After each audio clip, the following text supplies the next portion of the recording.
자, JLPT 한자 첫 번째 수업 시작하도록 하겠습니다. 자, 제가 이렇게 한자 하나하나마다 조금 주저리 설명을 적어놨는데요. 이 설명이 어떤 식으로 진행이 되어 있는가에 대해서 먼저 설명을 드리도록 하겠습니다. 자, 위에를 보시면은요, 우리 이 부분을 구성요소라고 불러요. 그래서 어떤 한 한자가 있을 때 이 한자를 어디까지 쪼갤 수 있느냐, 이 한자의 최소 글자가 어떤 글자냐에 대해서 적어놓은 거라고 보시면 됩니다. 그래서 이 글자 같은 경우에는 곡식이라고 하는 글자와 불이라고 하는 글자가 합쳐진 글자예요.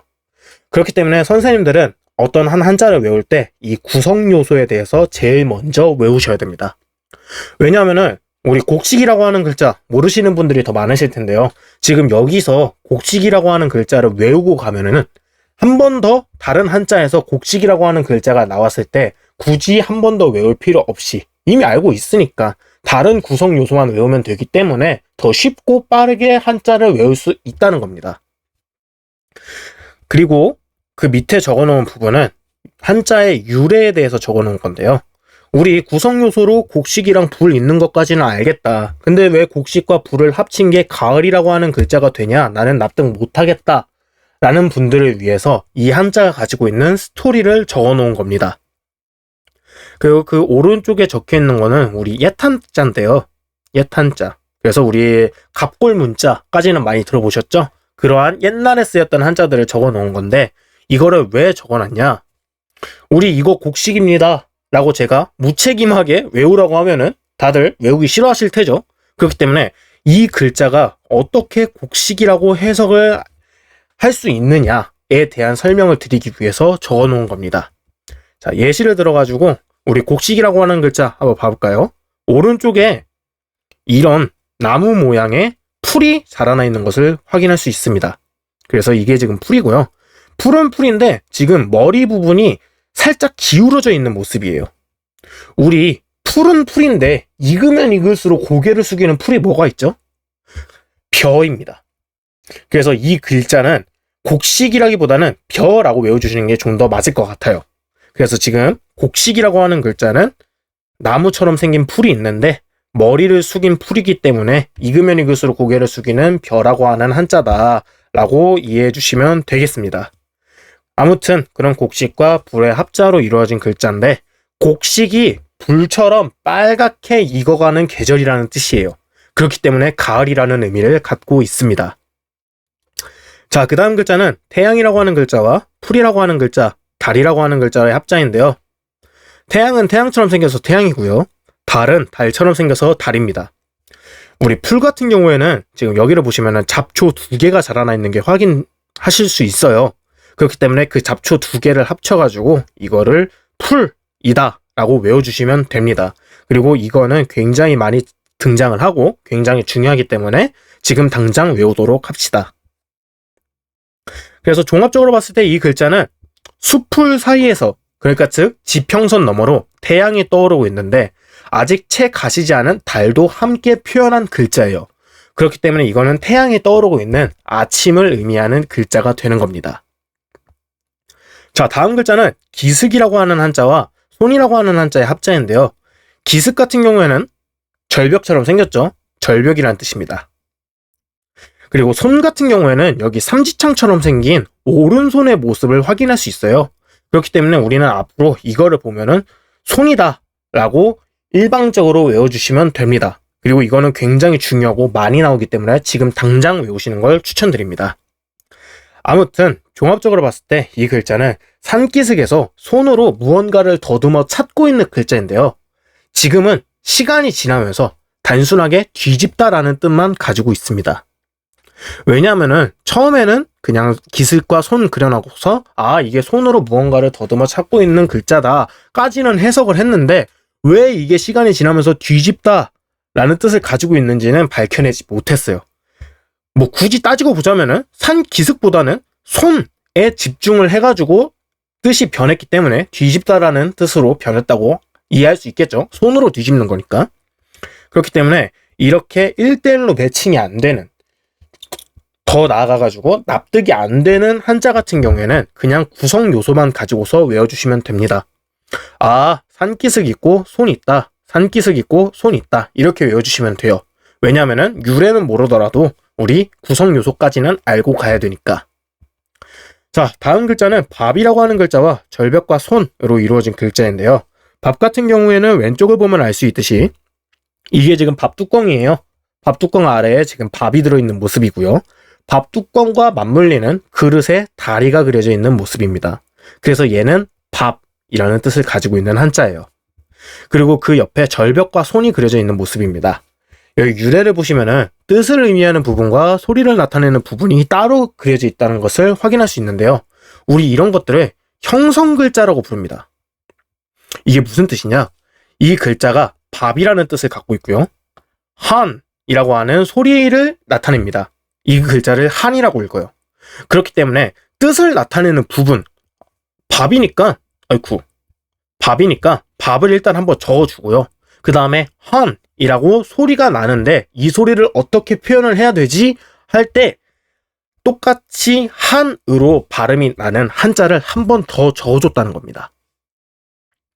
그래서 이 글자는 종합적으로 봤을 때 뜻을 나타내는 밥이라고 하는 부분과 소리를 나타내는 헌이라고 하는 절벽과 손으로 이루어진 글자예요.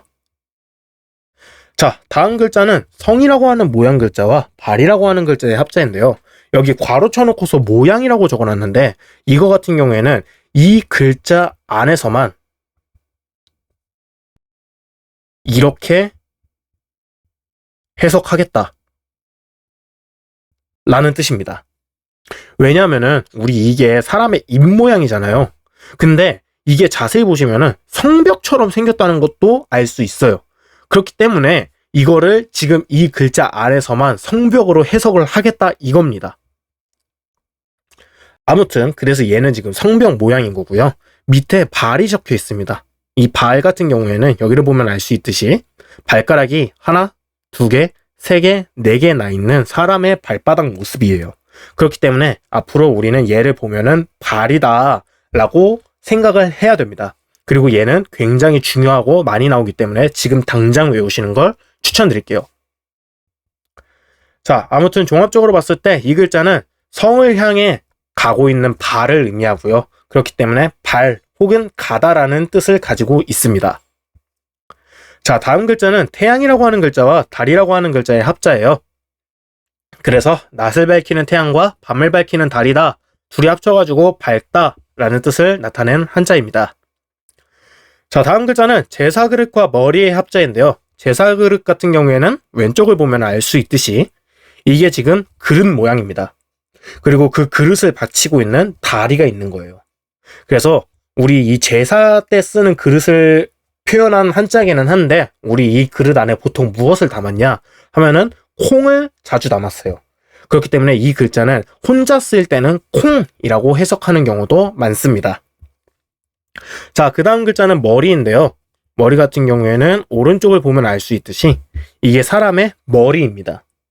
그리고 이게 사람의 얼굴이고요. 그 밑에 사람의 발 두 개가 나 있는 모습을 확인할 수 있습니다. 그래서 이 글자 자체는 사람의 머리부터 발끝까지를 표현한 글자인데 지금 머리, 얼굴 부분이 대다수를 차지하고 있죠. 그렇기 때문에 머리다 라고 해석을 하셔야 됩니다. 그리고 얘도 굉장히 많이 나오기 때문에 지금 외우시는 걸 추천드릴게요. 아무튼 이 글자는 종합적으로 봤을 때 제사 때 쓰는 제사용 그릇에 머리를 올려놨다는 겁니다. 그래서 머리를 강조한 글자이기 때문에 머리라는 뜻을 가지고 있는 거예요. 자, 다음 글자는 길이라고 하는 글자와 족쇄라고 하는 괄호 열고 모양 글자입니다. 그리고 발이라고 하는 글자로 이루어져 있는데요. 길 같은 경우에는 원래 이렇게 사거리의 모습이 그려져 있었어요. 근데 윗부분이 사라지면서 여기 부분만 남았는데요. 이 부분을 살짝 기울여가지고 이런 한자가 완성이 되었습니다. 그래서 얘는 길 혹은 가다 라는 뜻을 가지고 있는 한자예요. 근데 지금 이 글자 안에서는 오른쪽에 있는 부분이 생략된 겁니다. 다 쓰기 귀찮으니까요. 그래서 얘는 지금 길이라는 뜻이고요.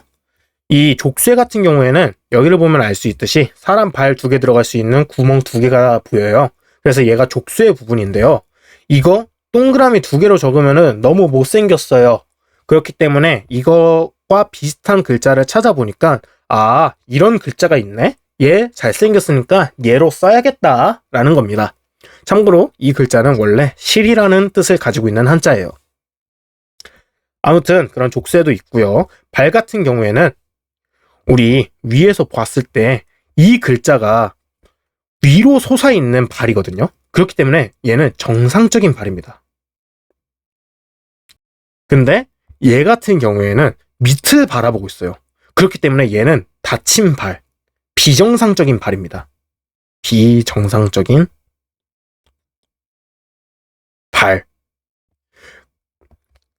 그리고 이 글자는 한 번 더 말씀드리지만 굉장히 많이 나오고 중요한 글자이기 때문에 지금 당장 외우시는 것을 추천드리겠습니다. 종합적으로 봤을 때 이 글자는 노예가 족쇄를 차고 있어요. 어디다가? 발에다가 차고 있습니다. 그리고 길을 걷는 모습인데요. 노예가 주인보다 앞서 걸을 수는 없겠죠. 뒤처져서 걷고 있기 때문에 시공간적인 의미에서의 뒤를 의미하는 글자예요. 자, 다음 글자는 제사그릇이라고 하는 글자와 사람이라고 하는 글자의 합자인데요. 이 제사그릇 같은 경우에는 괄호 열고 모양자입니다. 그릇처럼 생겨가지고 그릇이라고 해석하는 거예요. 그리고 그 밑에 사람의 발 2개가 그려진 모습을 확인할 수 있습니다. 그래서 이 부분은 사람을 의미해요. 종합적으로 봤을 때 이 글자는 제사를 지내는 사람이라는 뜻인데요. 우리 한 집안에서 제사를 누가 지내죠? 장남이 지내죠. 그렇기 때문에 첫째, 마디, 형인 형을 의미하고 있습니다. 자, 그 다음 글자는 여자라고 하는 글자와 꺾이다라고 하는 모양 글자인데요. 여기를 보시면 알 수 있듯이 우리 처음에 배울 때 이게 풀이라 그랬잖아요. 근데 그 풀 끝이 다 꺾여 있는 모습이에요.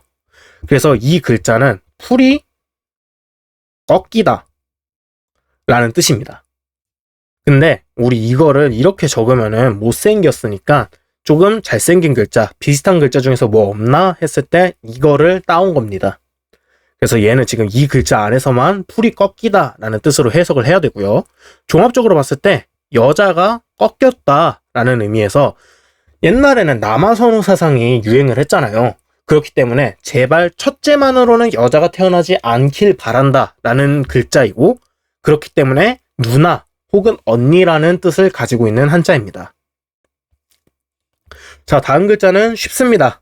하늘이 있고요. 하늘에 구름이 떠 있습니다. 근데 그 구름에서 빗방울이 똑똑똑똑 떨어지고 있는 글자예요. 자, 다음 글자는 집이라고 하는 글자와 돼지라고 하는 글자의 합자인데요. 집 같은 경우에는 우리 위에 있는 부분을 보면 알 수 있듯이 이게 지붕이고요. 집 기둥입니다. 그래서 얘를 보시면은 우리 앞으로 집이구나 라고 생각을 하셔야 돼요. 그리고 얘는 굉장히 많이 나오고 중요한 글자이기 때문에 지금 당장 외우도록 합시다. 그리고 돼지 같은 경우에는요, 옛날 글자를 보면은 진짜 돼지가 그려져 있어요. 그렇기 때문에 이 글자를 굳이 이 글자에 대입을 해보자면은 이게 돼지의 몸통이고요. 돼지의 다리가 하나, 두 개, 세 개, 네 개 나 있는 모습인 걸 확인할 수 있습니다. 그리고 종합적으로 봤을 때 이 글자는 집 안에 돼지가 있다라는 뜻이에요. 우리 옛날 중국에서는요, 돼지 우리를 집에 반지하에 뒀어요. 그렇기 때문에 집 안에 돼지가 있다라고 적어두고서 집이다라고 한자를 만든 겁니다. 자, 그 다음 글자는 물이라고 하는 글자와 구불거리는 뱀의 합자인데요. 이 물 같은 경우에는 원래 이런 글자가 있어요. 그래서 이게 지금 졸졸졸 흐르는 물줄기의 모습 이기 때문에 물이다 라고 해석을 하는데, 이거 다 적기 귀찮으니까 그냥 점 3개만 찍어 놓은 모습입니다. 그리고 그 옆에 구불거리는 뱀 같은 경우에는요, 이게 학설이 3개가 있어요. 첫 번째는 뱀이 있고요. 두 번째로는 주전자라는 뜻이 있습니다. 입구가 구불거리는 주전자요. 그리고 세 번째로는 구불거리는 여자의 성기 모양이다 라는 3가지 학설이 있는데요. 어떤 게 정설인지는 저도 모릅니다. 근데 중요한 거는 이 글자가 구불거리는 무언가를 뜻하는 것까지는 확실하다 이거예요. 그래서 얘를 보시면은요, 구불거리다 라는 뜻을 제일 먼저 떠올려 주셨으면 합니다. 아무튼 구불거리는 여기 구불거리다 라는 부분은요, 여기서는 어떻게 해석을 하냐, 우리 사람이 땅을 파면은 땅이 구불구불 거리잖아요. 특히나 옛날에는 첨단 기술도 없었을 테니까. 그렇기 때문에 여기서는 지금 구불거리는 땅을 의미합니다. 아무튼 사람이 구불거리게 땅을 파내가지고 그 땅에다가 물을 채웠어요. 연못을 의미하는 한자입니다. 자, 그 다음 글자는 상자라고 하는 글자와 화살이라고 하는 글자의 합자인데요. 우리 오른쪽 글자를 보면은 조금 어렵게 생긴 글자가 적혀 있어요. 이거는 옛날 한자고요. 여기서 이거 다 쓰기 귀찮으니까 일본에서 오른쪽 부분 지우고 아래에 있는 부분 지우고 여기 부분만 남겨둔 겁니다. 그래서 상자 같은 경우에는요, 상자처럼 생겨가지고 상자입니다. 그리고 화살 같은 경우에는요, 굳이 화살을 한번 그려보자면은 이게 지금 화살촉이고 화살의 꽁지 뭐 이렇게 대충 그릴 수 있겠죠. 여기서도 똑같이 화살촉이 그려져 있고요, 화살대와 화살 꽁지가 그려져 있는 모습을 확인할 수 있습니다. 근데 이 글자가 시간이 지나면서 조금씩 삐뚤어져 가지고 이렇게 변했다는 거예요. 그래서 얘를 보시면 우리 앞으로 화살을 떠올려 주시면 됩니다. 그리고 이 글자도 굉장히 많이 나오고 중요한 글자이기 때문에 지금 당장 외우시는 걸 추천드릴게요. 종합적으로 봤을 때 이 글자는 옛날에 전쟁이 많았던 시절에 화살 맞으면은 뒤로 빡 붙여가지고 이제 의사들한테 치료를 받아야 됐어야 했을 거 아니에요. 그렇기 때문에 사람 몸에 박힌 화살을 빼내가지고 상자에 담아내는 의술 혹은 치료를 의미하는 한자입니다. 자, 그 다음 글자는 그냥 설명이 곤란해요. 그냥 외웁시다. 이렇게 조금 이상하게 생긴 한자가 그려져 있고요. 이렇게 써서 얘는 사람이라는 뜻을 가지고 있습니다. 얘도 중요하기 때문에 외우시길 바래요. 얘가 나오면 사람이라고 떠올려 주시면 감사하겠습니다. 네, 이렇게 해가지고 첫 번째 수업을 마치도록 하겠습니다.